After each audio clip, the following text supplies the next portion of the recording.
todos. Eu estou impressionado com o Hulk.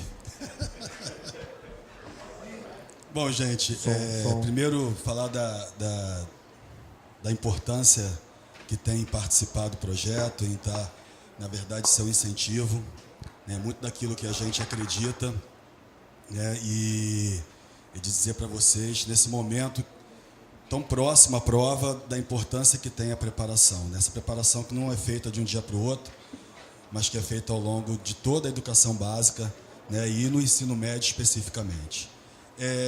Antes da gente, eu trouxe para a gente trabalhar aqui hoje temáticas relacionadas à genética mendeliana, né, que é um assunto que é muito pertinente no Enem e que as pessoas costumam trazer dificuldades de interpretação. Então, acho que é importante a gente falar sobre isso. Mas assim, não posso me furtar em comentar algumas questões que eu acho que são extremamente importantes. Primeiro, de perceber a biologia como uma ciência que está muito interligada com as demais, né? Tanto com a física quanto com a química. Né? Se eu tivesse que destacar aqui alguns assuntos que eu acredito que vão estar presentes no Enem, eu acho que saúde pública é algo que a gente precisa dar uma olhada legal, sobretudo a parte de Zika vírus, de dengue, as doenças endêmicas, fazer uma abordagem acerca das verminoses, nesse assunto do segundo ano, e aí a galera do terceiro ano já deu uma esquecida, acho que é importante. Evolução biológica, que a gente terminou nesse bimestre, né, de fazer. E aí lembram da grande dificuldade de interpretação, de perceber quem é Lamarck, quem é Darwin, o que é neodarwinismo. Eu lembro que eu falei muito com vocês da importância de perceber no texto algumas palavras que vão sinalizar para a gente de quem a gente está falando, né? A palavra seleção, a ideia de seleção está sempre dentro da ideia de Darwin, né? A palavra do adquirir está sempre no universo de Lamarck, né? E o neodarwinismo, ele pega a ideia de Darwin e traz elementos da modernidade, né? Do atual. E a genética, né? Que a gente vai abordar. E aí, eu vendo a aula do Eduardo e do Cristiano aqui, falei assim, eu não posso deixar de falar isso, né? Na ecologia, que é um outro tópico extremamente importante, eu acredito muito nisso, que o elemento mais presente vai ser no que diz respeito às questões ambientais, sobretudo na busca energética. Né? E aí o Eduardo, a gente nem combinou isso, né? Mas aí o Eduardo o tempo todo fala da questão das energias alternativas. Achei muito interessante isso aparecer na física e acho que provavelmente serão questões que estarão presentes sim. Né? E aí uma coisa que vale a pena entender, quando a gente pensa em energia para substituir ou para minimizar o uso do petróleo, não vai haver uma única fonte de energia que vai substituir o petróleo. Cada cidade, cada país, cada estado vai ter que buscar a sua potencialidade. Em algumas regiões é energia eólica, em outras é energia solar, em outra é energia das marés, enfim. Vão ter regiões que o biocombustível vai ser uma alternativa. O importante é perceber lá no texto, no enunciado, as características principais e as dicas que o enunciado dá. O Enem é uma prova que muitas vezes ganha pelo cansaço, porque os textos são longos, mas é importante a leitura com atenção, porque ali estão elementos que vão nortear as respostas. Tá? Vamos lá? Bom, gente, a gente vai falar então um pouco de genética mendeliana, e aí eu trouxe para a gente começar a pensar sobre isso, a estrutura da molécula de DNA. Por quê? A gente estuda biologia molecular no primeiro ano, né? E a gente aprende, a gente estuda ácidos nucleicos no primeiro ano e a gente fala das bases nitrogenadas, dos nucleotídeos, né? Vocês lembram, né? Adenina, timina, guanina e citosina, né? Esses são os nucleotídeos. Isso é a base da biologia molecular, é a base da vida, da genética para todos os seres vivos. É como se a natureza ela tivesse uma única receita para a vida, né?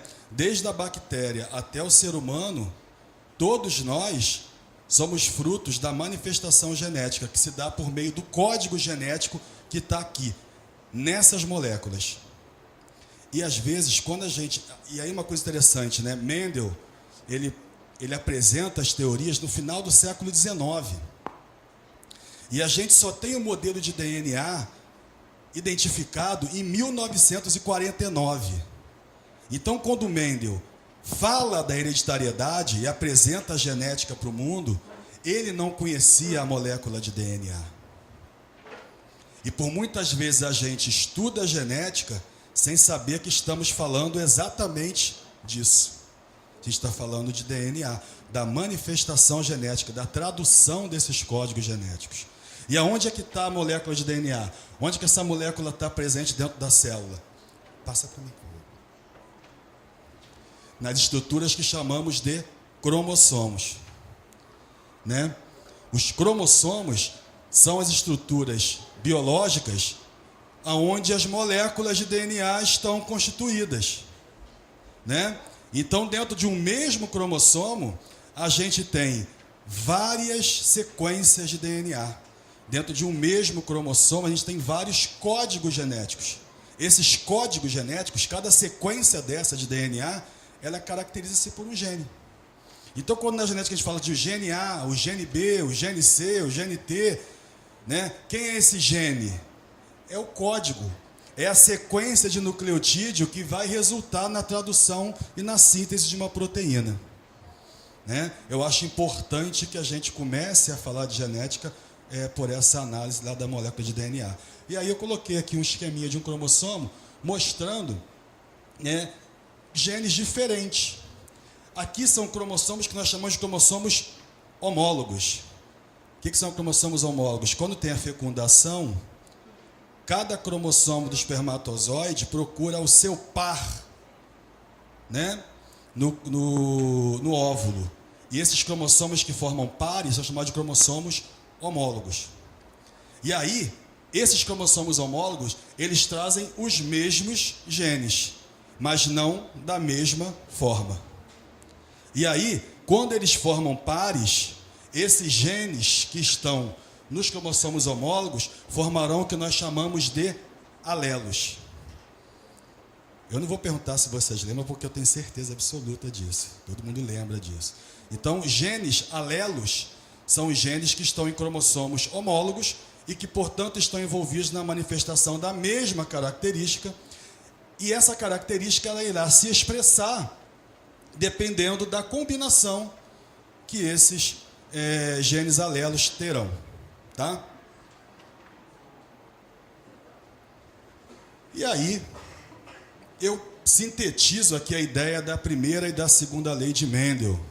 Lembrando que Gregor Mendel é o responsável, né, a gente chama de Mendel do pai da genética, né, por ser a figura mais importante dentro da genética, tanto é que a genética tradicional é chamada de genética mendeliana.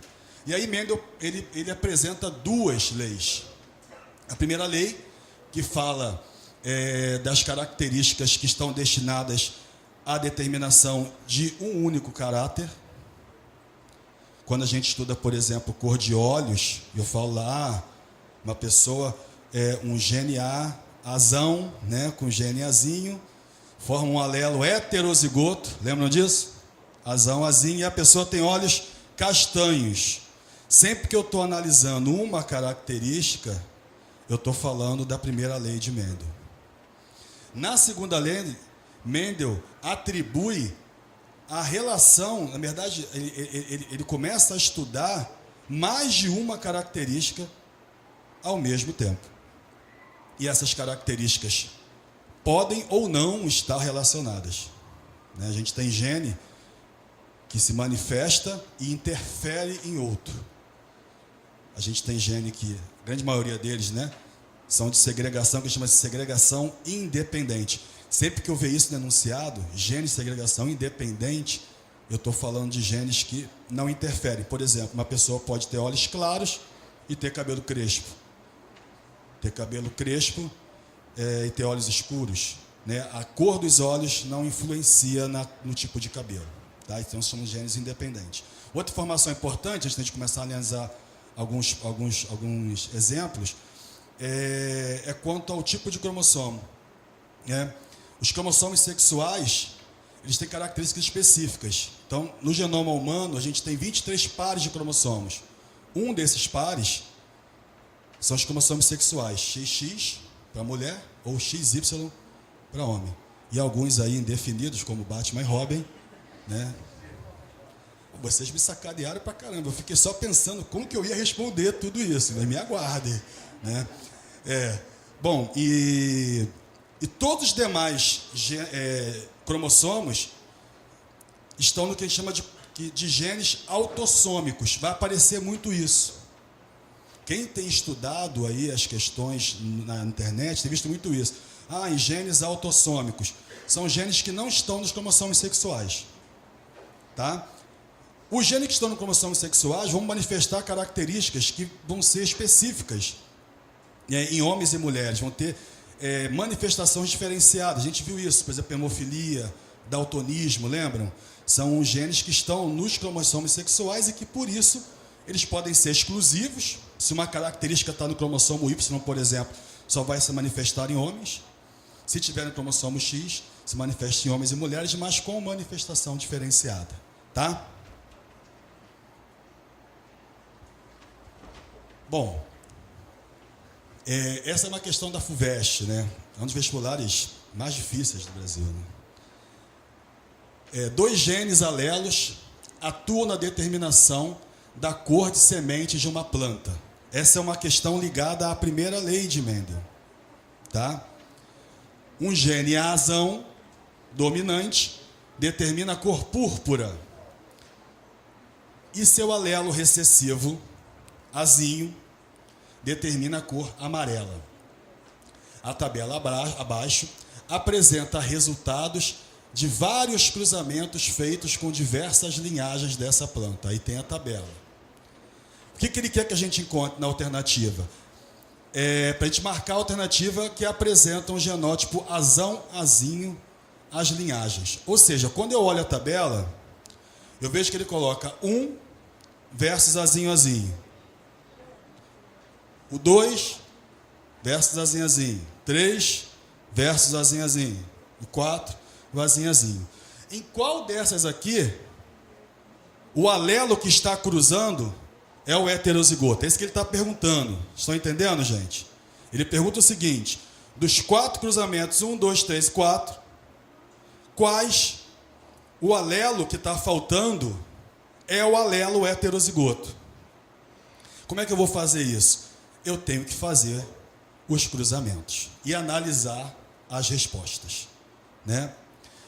Na primeira, ele diz que todos os indivíduos serão púrpura.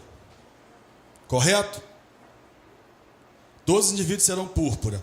Para ser púrpura, o indivíduo pode ter, ele pode ser homozigoto dominante ou pode ser o heterozigoto. Deixa eu passar aqui para a gente poder ver as tabelinhas de cruzamento. E aí, eu vou fazendo o cruzamento para poder identificar. Quando eu cruzo o heterozigoto com o alelo homozigoto recessivo, o que eu encontro? 50% dos indivíduos são púrpura e 50% dos indivíduos são amarelo. Tá? No segundo cruzamento, onde eu tenho os 2 heterozigotos, eu tenho 75% dos indivíduos púrpura e 25% dos indivíduos amarelo. Tá? Já apareceu a resposta. O Wagner me disse, Wagner me enganou. Ele me disse que a resposta não ia aparecer aqui.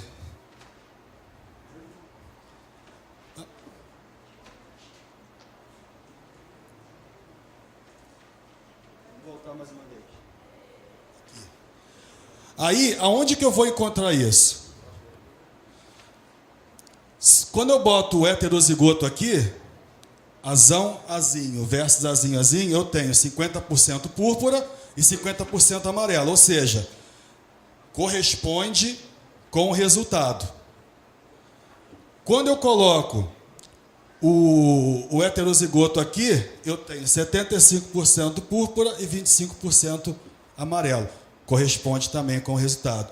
Por isso, a gente vai marcar a letra C. Tá? Vocês entenderam? Muito fácil essa? Sim, olha só. Aí, olha só o que o Jonathan está falando. Teria que fazer todos os cruzamentos? A gente não precisa fazer todos, porque o que acontece? A gente, como é a primeira lei, os cruzamentos são muito simples, né? Se eu pensar aqui, ó, se eu botar o heterozigoto aqui, eu vou ter 100% púrpura? Não. Porque vai ter um, eu já sei que dá essa proporção, que vai aparecer amarelo, então, esse é o cruzamento que eu preciso fazer, né? Esse aqui, vai dar 100% amarelo? Também não. Porque amarelo só daria, para dar 100% amarelo, como que teria que ser esse alelo aqui? Não. Para dar 100% amarelo, como teria que ser esse alelo aqui? Azinho, azinho. Entendeu? Então não preciso fazer todos os cruzamentos. Mas se eu quisesse fazer, eu poderia fazer. São rápidos, né? Porque são pequenos. Mas se fosse segundo a lei, a gente já teria mais dificuldade. Quer comentar? Rapidinho. Vou até botar óculos, outra vez estava sem óculos, não estava enxergando nada. Tá da máscara, né? Você está sem óculos aí? Bom, na verdade, assim, até quando a gente estava falando de novo sobre isso, né, o Luciano já tinha falado sobre isso comigo aí no início do ano, né? Eu vi com a Larissa em casa, tal. Esses lances de probabilidade genética tá muito junto, né? Então a probabilidade, além de atuar na matemática, pode aparecer em outras disciplinas, como na biologia e na parte de genética. E aí, rapidinho, né, a probabilidade, na verdade, é o ramo da matemática que tenta criar modelos matemáticos para descobrir o número de possibilidades que um evento tem de ocorrer, né? Então, você vai calcular matematicamente a probabilidade de um evento ocorrer, né? Você tem alguns tipos importantes de eventos na matemática, um chamado determinístico, que é aquele que você já prevê o resultado, né? O Nobrega na física pode saber isso, né? Jogar um corpo aqui de cima do prédio, em quanto tempo ele chega lá embaixo?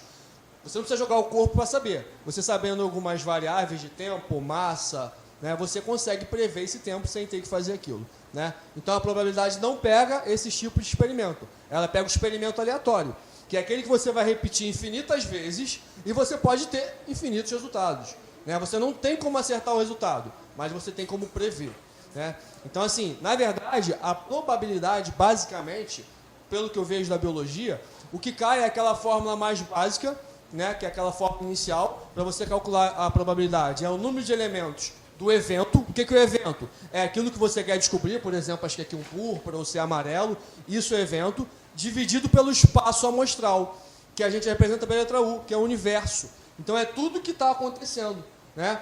Por exemplo, a probabilidade de você pegar um aluno aqui que tenha mais de 17 anos. Então o evento é ter mais de 17 anos. O universo, o espaço amostral, é a galera que está nessa sala, né? Eu não estou pegando o colégio todo, estou pegando nessa sala, né? Então isso é a ideia de probabilidade, isso é um experimento aleatório, né?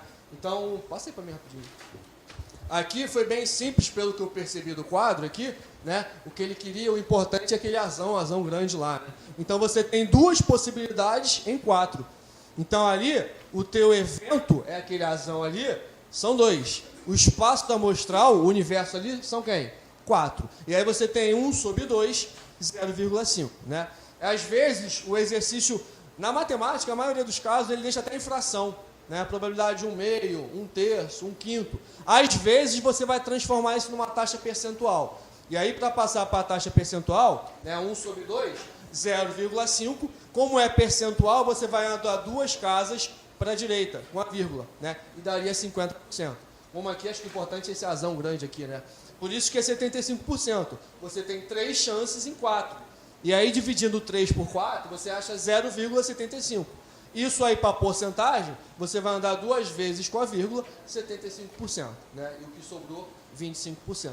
Então, repara que a probabilidade, além de ser recorrente em matemática, qualquer concurso que você faça, você tem que ter os conceitos de probabilidade, análise combinatória, como eu já falei antes, e em outras disciplinas. Lógico que, assim, você tem outros casos de probabilidade, né? probabilidade da interseção, da união de eventos, condicional. Na biologia, acho que basicamente é mais essa direta mesmo, e a próxima que eu acho que fala um pouco de eventos independentes também, né?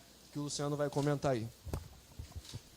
Então, a primeira questão então, relacionada à primeira lei, eu acho que elas são questões simples, eu acho que vocês não terão dificuldade. Elas aparecerão, não tenho dúvida disso. A grande questão é perceber no enunciado exatamente o que ele está perguntando, e aí a resolução da questão é simples. Bom, um outro ponto importante, que passa pela segunda lei também, é a questão dos grupos sanguíneos.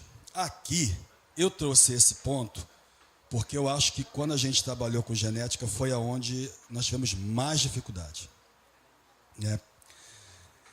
O tipo sanguíneo na espécie humana ele está dentro de uma coisa que a gente chama de alelismo múltiplo. Quando a gente tem múltiplos alelos, ou seja, mais de um par de genes relacionados com a determinação de uma característica, né? O interessante é que o tipo sanguíneo ele não interfere em nenhum processo fisiológico.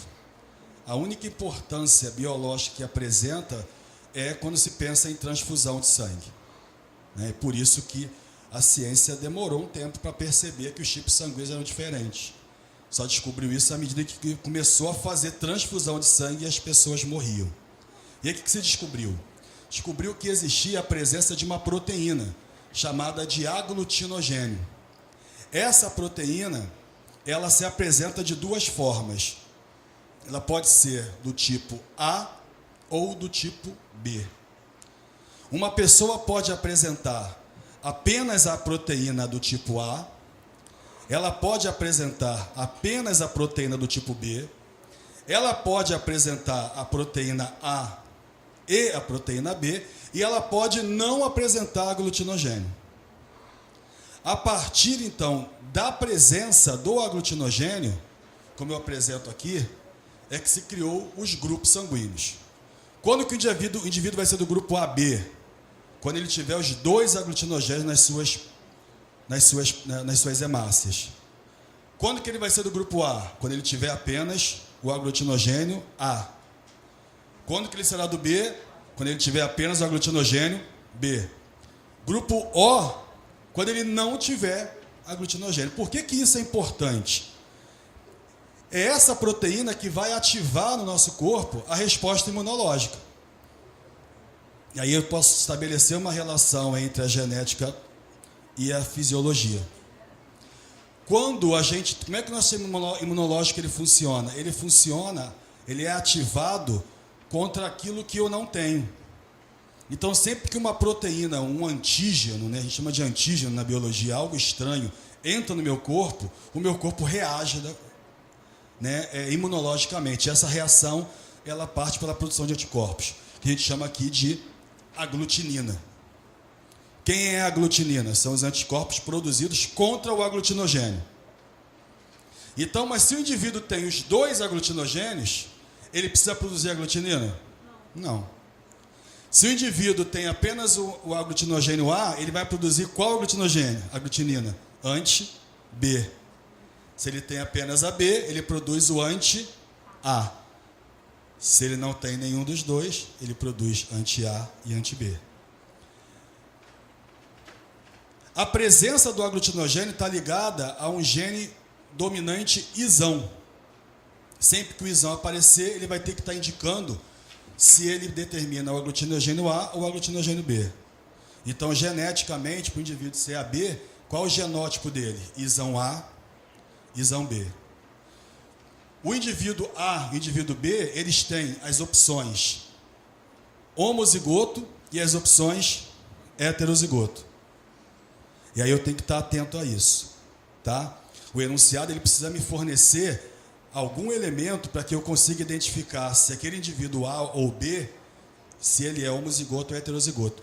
Normalmente, essa identificação ela se dá pelos pais ou pelos filhos. Então eu vou dizer lá, fulano de tal tem sangue A, mas ele teve um filho com sangue O, ou ele teve um pai com sangue O. Essas dicas, elas são muito importantes no enunciado para eu poder identificar qual genótipo eu vou utilizar na hora de montar a tabela de cruzamento. Se eu vou usar o homozigoto ou vou usar o heterozigoto. Tudo bem?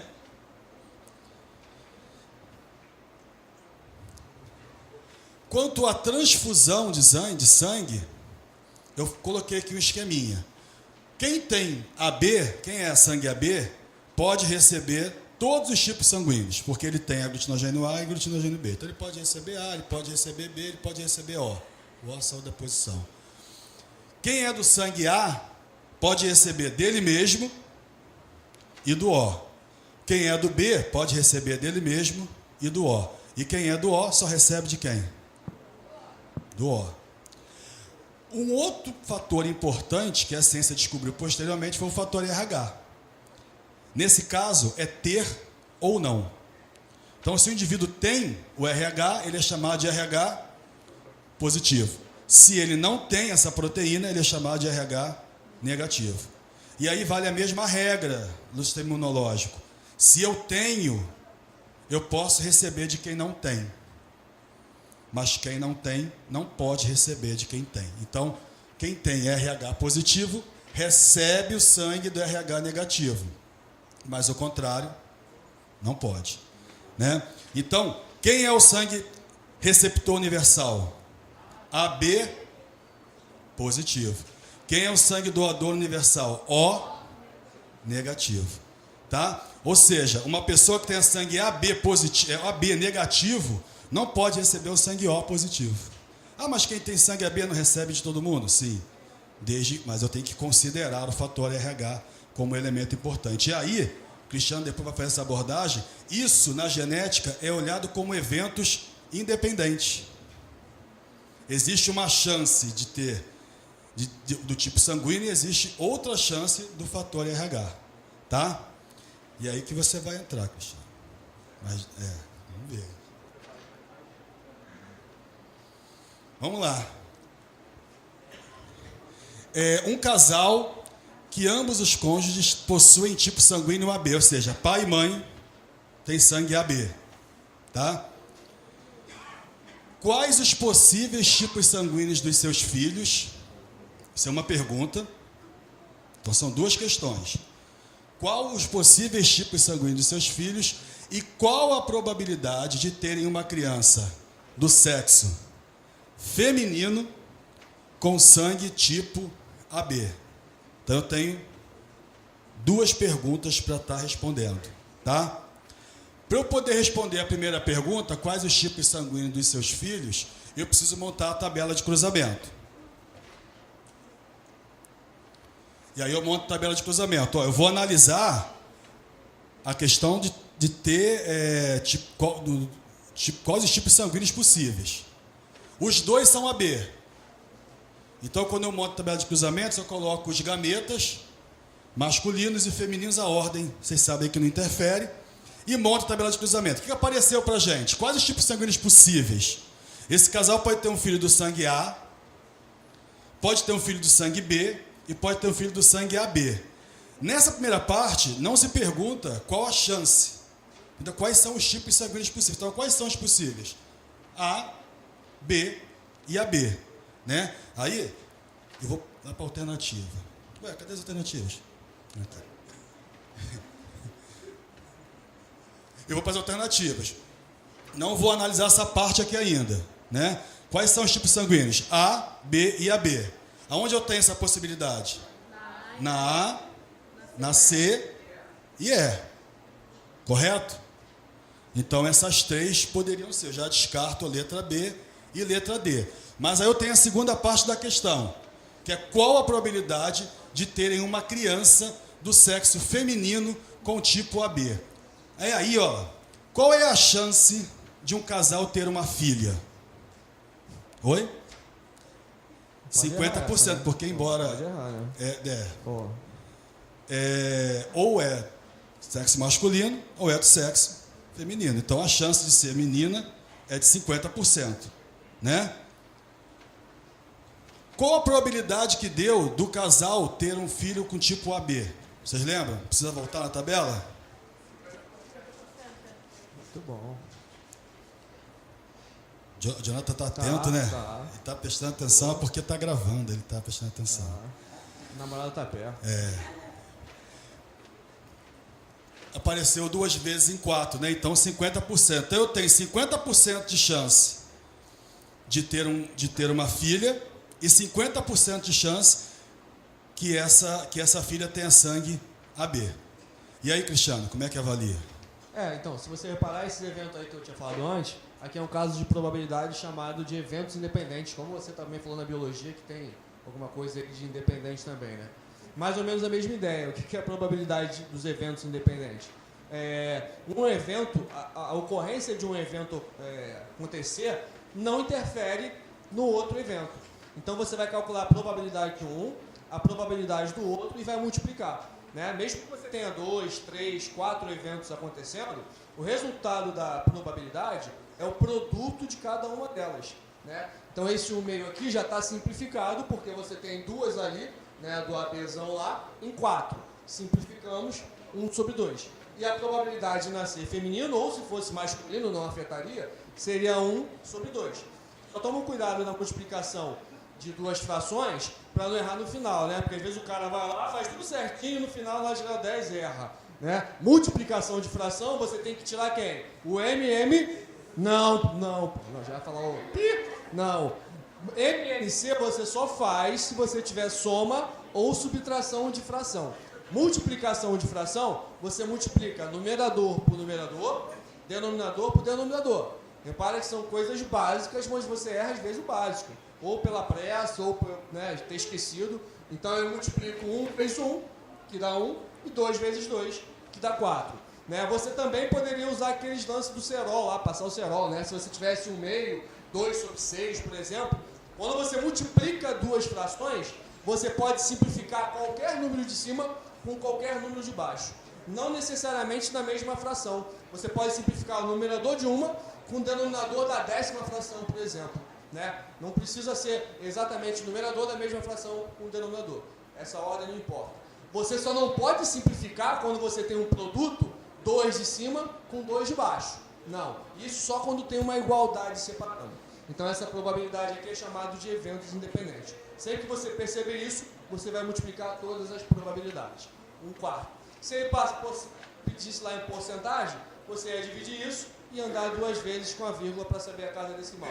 Né? 25%, 50%, é assim que você chega. Beleza? Tudo bem?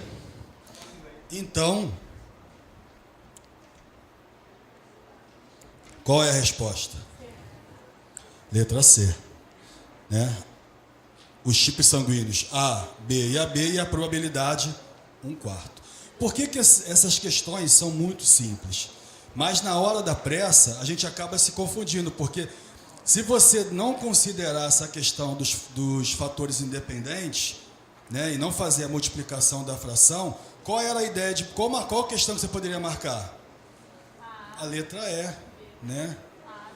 Porque você vai achar meio, né, de possibilidade de ter tipo sangue AB, né? E aí na pressa acaba marcando a questão errada. Tudo bem, gente? Tudo bem. Bom, outro ponto importante é leitura de heredograma, né? É a leitura de heredograma.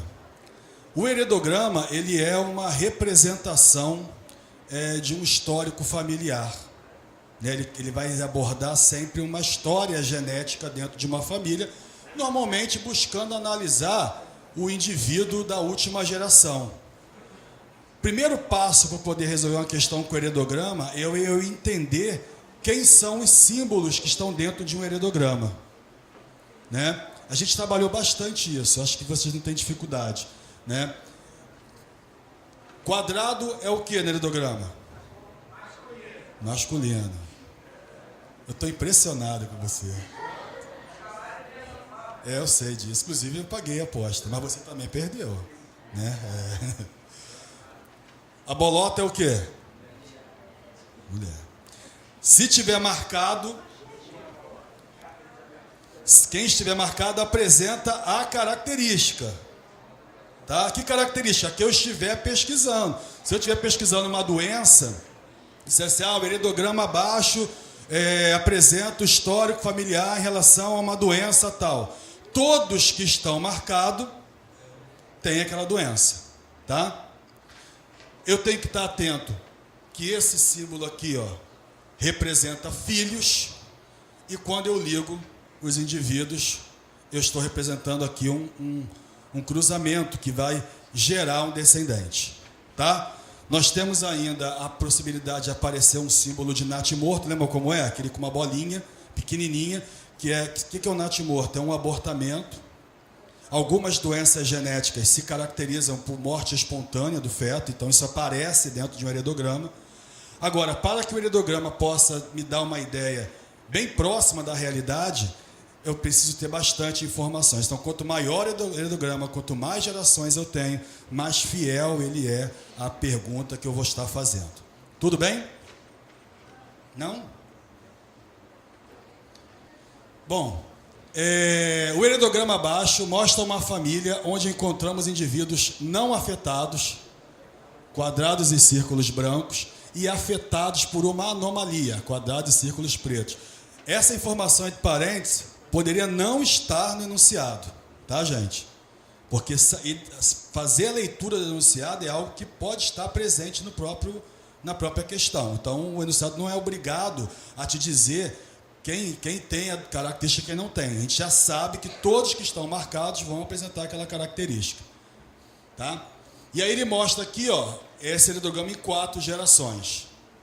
Eu vou avaliar o heredograma e vou ver qual é a pergunta que está sendo feita.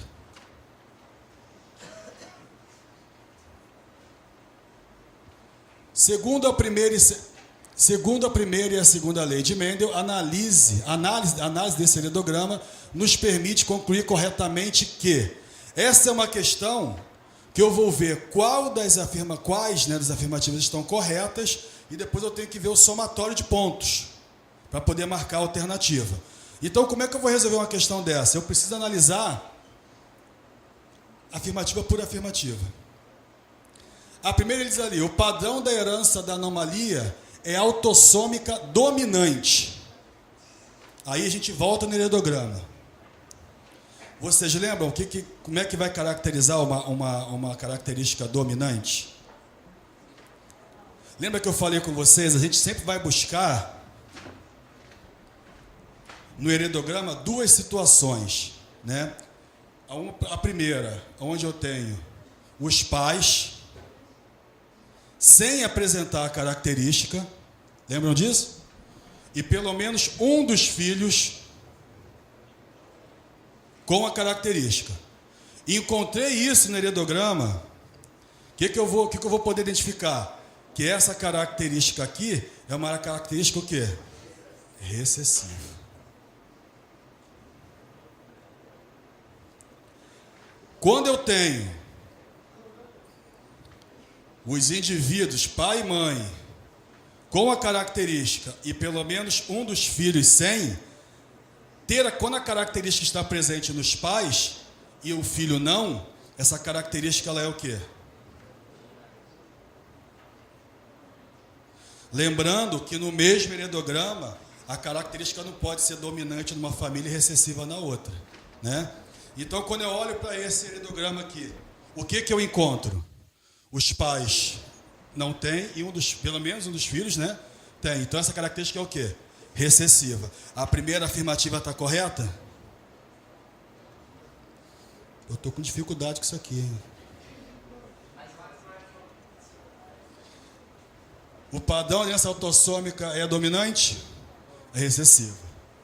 O segundo diz assim, o indivíduo 3, 4, com certeza é heterozigoto. Eu tinha que ter colocado o heredograma em outro lugar, né? Opa. O indivíduo, eu já esqueci, 3, 4, né? Com certeza ele é heterozigoto. Ele é heterozigoto? Ele é o quê? Homozigoto.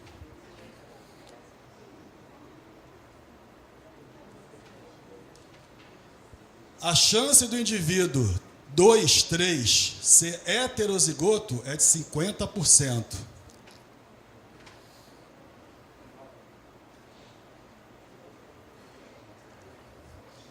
A chance do indivíduo 2, 3 ser heterozigoto é de 50%. Como é que eu vou saber isso? Eu faço o cruzamento, ó. Ele é filho de quem? Oi? Ele é heterozigoto. Eu posso afirmar que ele é heterozigoto? Por quê? O indivíduo 2, 3. Isso. Por que eu posso afirmar que ele é heterozigoto? Porque ou ele seria azão, ou ele seria azão. Como ele tem um filho recessivo, todo mundo enxergou? Obrigatoriamente ele é o quê? Então essa afirmativa está correta.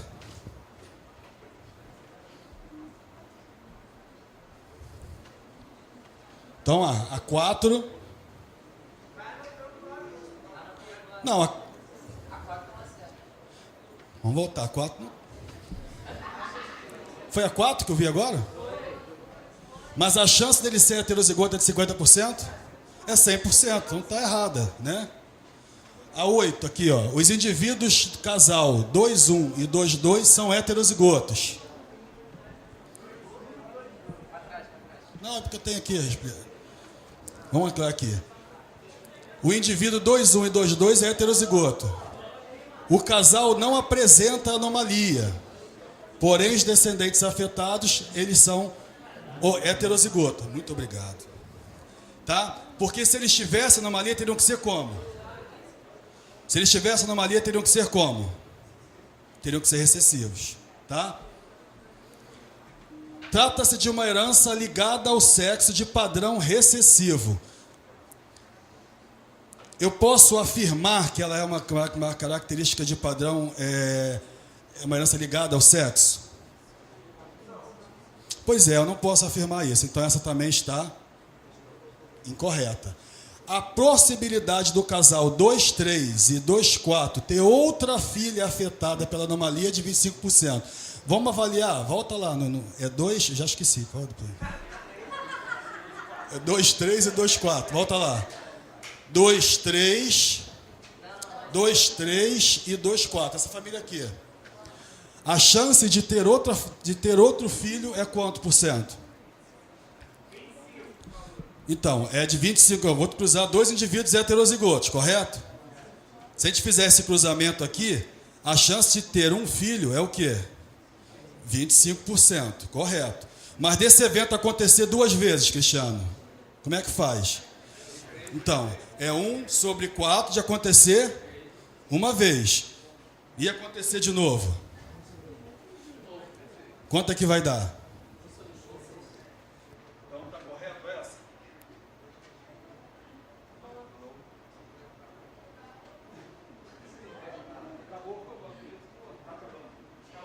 Som. Então, essa questão também não está correta. Passa lá, volta lá na última. A chance do casal 3,4 e 3,5 ter outro filho do mesmo sexo, no entanto, afetado, é de 16,6.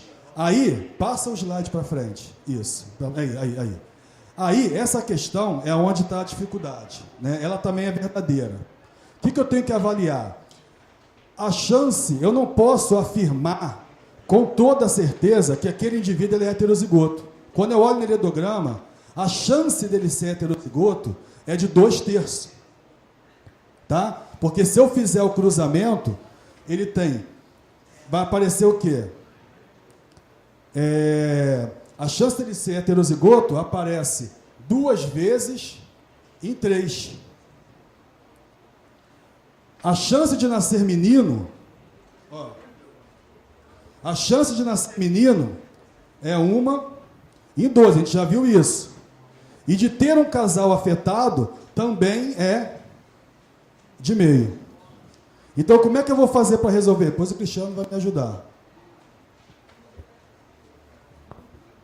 Eu tenho 2/3 de chance do indivíduo ser heterozigoto, meio de chance de ser menino e meio de chance de ser afetado pela doença.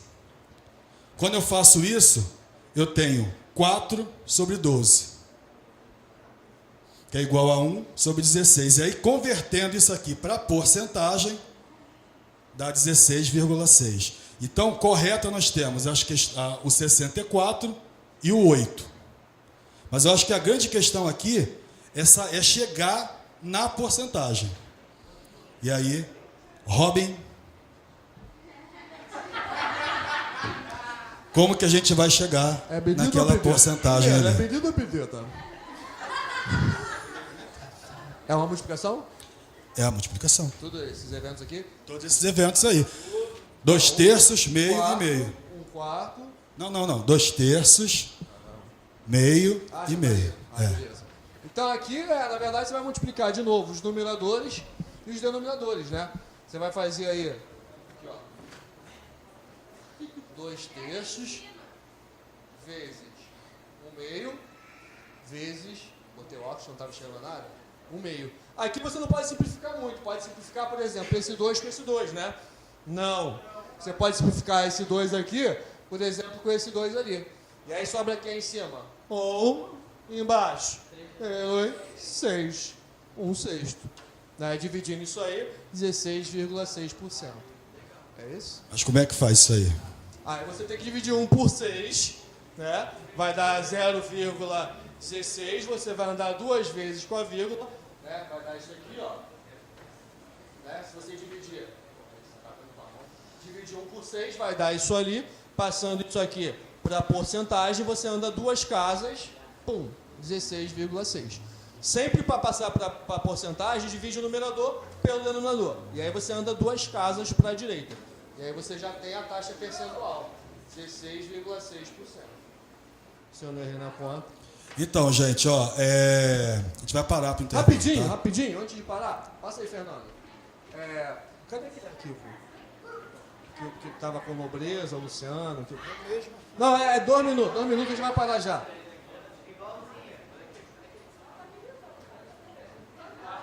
Já entrou a Luciane aí, ó. Aqui o Lucas aqui ia falar do cabelo dela aqui. Não, outra. Passa aí, Fernandinho. Rola aí. É porque ele não fez os PowerPoints aí. Aí, rapidinho, uma questão do Enem rápida de probabilidade, bem simples. É uma probabilidade condicional, né? Na verdade, aí, uma fábrica possui 2 máquinas, né? Para fabricar essas peças. A máquina M produz 2.000 peças. A máquina N produz N peças, né? Aí o controle de qualidade percebe que 60 peças da máquina M são defeituosas e 120 peças da máquina N são defeituosas. Ele quer saber, quando você pega o acaso aí, né? Qual é a probabilidade de você pegar uma peça defeituosa e ela seja da máquina M, né? Aqui é uma probabilidade condicional, porque a condição que você tem é que você pegue uma peça defeituosa. E aí o teu universo, o teu espaço amostral, não é a soma das duas, né, das peças que as máquinas produzem. Você só vai trabalhar com o somatório das peças defeituosas, né? Então eu tenho 60 da máquina M, 120 da máquina N, esse é o espaço amostral que eu vou trabalhar, é o universo, 180, né? E aí a probabilidade, se é da máquina N, é 60 dividido por quem? 180, mas por quê, Fernandinho? Ó, tá ali, ó, 60 dividido por 180, passa o cerol, 0, simplifica por 6 aqui, você vai ter 1/3. Então é um exemplo de uma probabilidade condicional bem simples, né? Agora acho que é intervalo, né?